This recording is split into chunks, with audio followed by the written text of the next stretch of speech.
கோவையில் பூ பெய்திய மாணவியை வகுப்பறைக்கு வெளியே தனியாக அமர வைத்து தேர்வு எழுத வைத்த விவகாரத்தில் தனியார் பள்ளியின் முதல்வர் உள்ளிட்டோர் சரணடையும் நாளில் ஜாமீன் மனுக்களை பரிசீலிக்க வேண்டும் என கோவை முதன்மை அமர்வு நீதிமன்றத்திற்கு சென்னை உயர்நீதிமன்றம் உத்தரவு பிறப்பித்துள்ளது. கூடுதல் விவரங்களை தருகிறார் செய்தியாளர் ஆனந்த். ஆனந்த், வணக்கம். வழக்கின் விவரம் என்ன ஆனந்த்? வணக்கம். பொள்ளாச்சி அருகே உள்ள தனியார் பள்ளியில் படித்து வந்த 8ஆம் வகுப்பு மாணவி பூ பெய்ததால் அவரை தேர்வு எழுத அனுமதிக்காமல் வகுப்பறைக்கு வெளியே அனுமதித்து தேர்வு எழுத வைத்தனர். இந்த நிலையில் பள்ளி மாணவியை வகுப்பறைக்குள் அனுமதிக்காமல் படியில் அமர வைத்து தேர்வு எழுத வைத்த சம்பவம் குறித்து மாணவியின் தந்தை நெகமம் காவல் நிலையத்தில் புகார் அளித்தார். இந்த புகாரின் அடிப்படையில் விசாரணை நடத்திய காவல்துறை பள்ளியின் தாளாளர் தங்கவேல் பாண்டியன், முதல்வர் ஆனந்தி, அலுவலக உதவியாளர் சாந்தி ஆகியோர் மீது வன்கொடுமை தடுப்பு சட்டத்தின் கீழ் வழக்கு பதிவு செய்தனர்.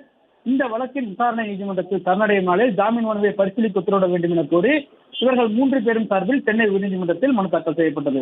அந்த மனுவில் தவறான தகவலின் அடிப்படையில் புகார் அளிக்கப்பட்டதாகவும் அந்த புகாரின் காவல்துறை வழக்கு பதிவு செய்யப்பட்டிருப்பதாகவும் பள்ளியின் நற்பெயருக்கு களங்கம் ஏற்படுத்தும் வகையில் அளிக்கப்பட்ட இந்த புகாரில் பதிவு செய்யப்பட்ட வழக்கில் தாங்கள் நீதிமன்றத்தில் சரணடையும் நாளில் தங்களுடைய ஜாமீன் மனுக்களை பரிசீலனை செய்ய உத்தரவிட வேண்டும் எனவும் கோரியிருந்தனர். இந்த வழக்கு உயர்நீதிமன்ற நீதிபதி GK இளந்தரையன் முன்பாக விசாரணைக்கு வந்தது.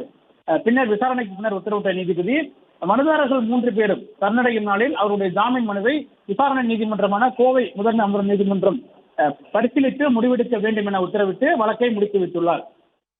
பிளே ஸ்டோர் மற்றும் ஆப் ஸ்டோரில் இருந்து பாலிமர் செயலியை QR கோடு மூலம் பதிவிறக்கம் செய்யுங்கள். செய்திகளை உடனுக்குடன் பெறுங்கள்.